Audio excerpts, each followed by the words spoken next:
Hi, Michelle Dupree here. This is Everyday Mindful, bringing you a conscious perspective on our current times. And today, we're going to unmask the purpose of Donald Trump's COVID diagnosis.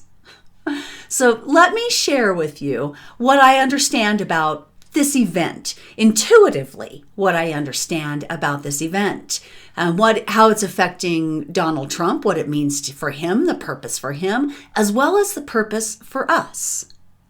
So when I looked at this, like I always do with everything, I just closed my eyes and I went inward and I just asked, what is the purpose of his diagnosis? And that was on, I think that was Friday as he was going into the hospital. Now we have to remember this was such a quick turnaround, right? He was in, he was out.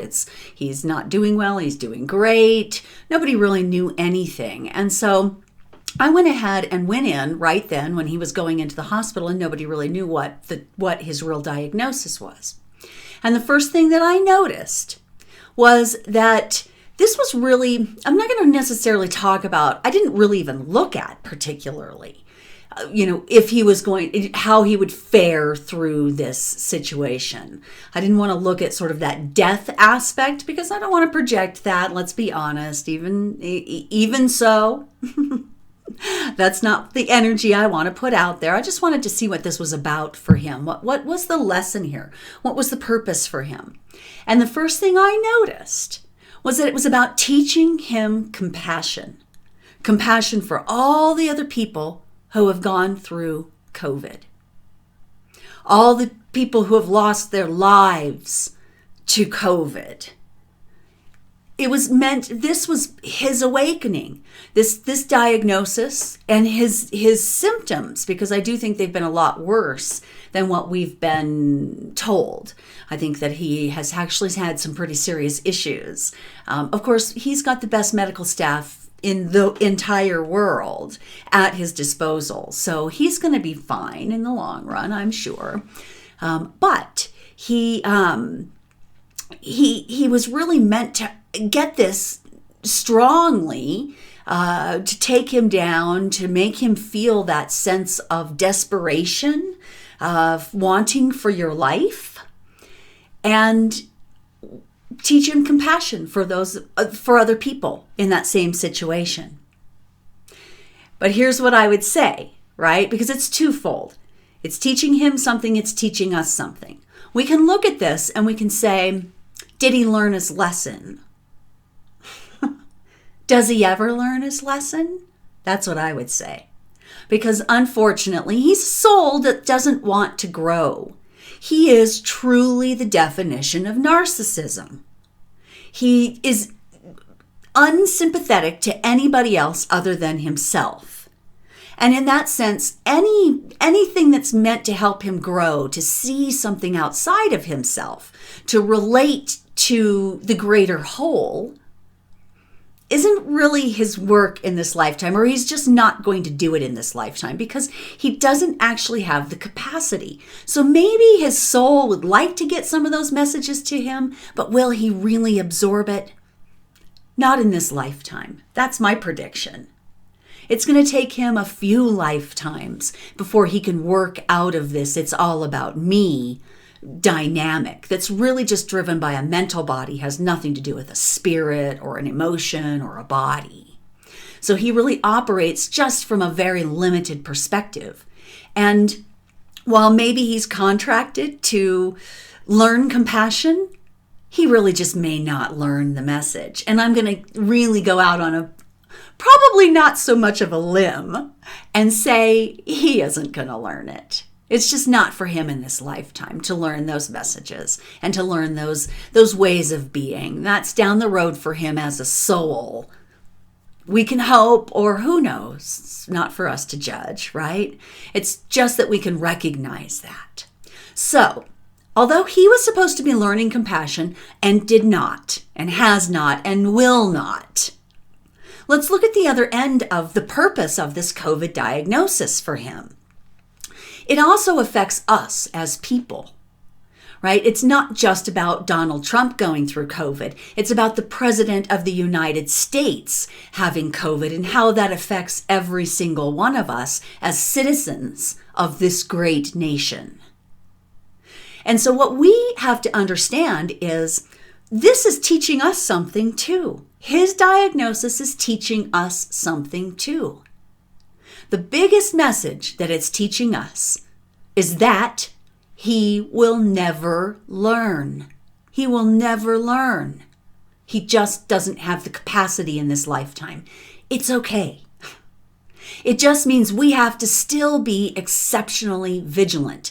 I have to say this. I was just a little bit disappointed in the Democrats when they decided not to run negative ads against him.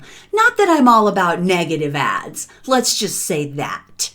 It's just the world we live in. And if anybody deserves a negative ad, it's Donald Trump. And the fact that Democrats were considerate, nice, compassionate, I get it, but then again, I don't, because we don't really have room for that right now. Not with him. He doesn't understand that language. It doesn't do anything for him. And all it does is weaken us more. All it does is cause us to be seen as lesser than, and he just seems to get the upper hand because he doesn't play by rules, even though we do.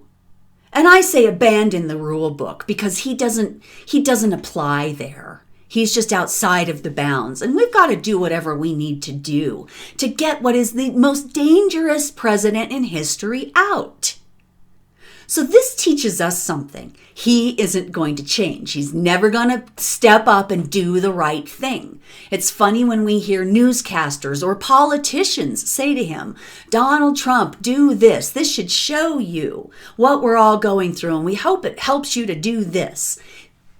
That's lost on him. What you can do is continue to show his truth. Continue to step up, have a voice against those ways of being. Now, if you're doing that in your own life, right, you don't have to just step up against the president. You don't have to have your voice with the president. But if somebody is being unsympathetic, narcissistic, if they are lording over and not in cooperation with the whole, you've got a right to step up and have your voice because those people are not changing today, except change needs to be had. That means us, the majority of us, stepping up and having a voice. I don't know if you heard, but there was a passenger on a United Airlines, I'm not sure what airline, I'm sorry, but there was a passenger on a flight not wearing a mask. And everybody else, the entire plane, was wearing masks. They got angry at him, and basically a mob mentality from the masked people ensued, and they started to beat up this man. He was eventually just taken off of the plane. But that says something. The people who are unmasking themselves today think they have the power. They don't have the power. Those of us who are masking, who are being patriotic, who care about one another, we have the power. And we need to remember that. That's what this shows us. We have the power still. We need to maintain it. We need to hold it. We cannot think that that man is going to change and that means that suddenly he will wake up and, reverse his environmental ideals or reverse his stance on everything. He isn't going to do it. We do it. So what this says to us and what we need to understand intuitively, the message we're receiving here, don't give up the fight. You've got to keep applying your voice, your power, your anger. It's okay today. Don't let it down. Speak the truth. Let it out. Now is the time. We must do that. If we want change, we cannot back down. We have to forge and push forward. All right, so sit with that for yourself. See what you think you want to do about it. But remember that one of the best things you can do, since, it's mostly out of our control, Donald Trump is out of our control in some ways. Our tendency maybe at this time, and I know this personally, Our tendency might be to want to send him negative energy, to wish the worst. I had to stop myself, I will be very honest, because I understand the implications of such things, right? What you do to another, you actually do to yourself. What goes around comes around. There is such a thing as karma. It's mostly about what we think about that, but that's a different topic. But we don't want to send negative energy. It will come back to you. And so that's really in the long run. Just don't do those types of things. I will say I was sort of hoping he would get an exceptionally bad case of it so he could see just what was going on. And I'm not so sure he doesn't have one or won't get it, because he's certainly being reckless and careless with his own health and certainly the health of those around him. He is absolutely not out of the woods with this. That said, you know what? It's not about him. It's about us. It's about how we rise to the occasion. If you want to send any kind of energy, send some energy to clear. Just bring some transparency. Bring some light in around him. I'm sure that light is one of those things that, he might shy away from, quite honestly, because he doesn't really want to be seen. So the best thing you can do is show him. Give some light to him. Give some love to him. As just counterintuitive as that might feel, it is actually productive. It does actually help.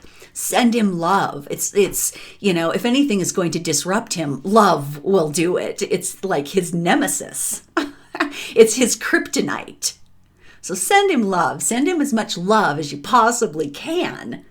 And then step up, be real, be transparent in your own life, and expect the transparency of those around you. All right, so there is your conscious perspective on what is our crazy, chaotic times today. Enjoy.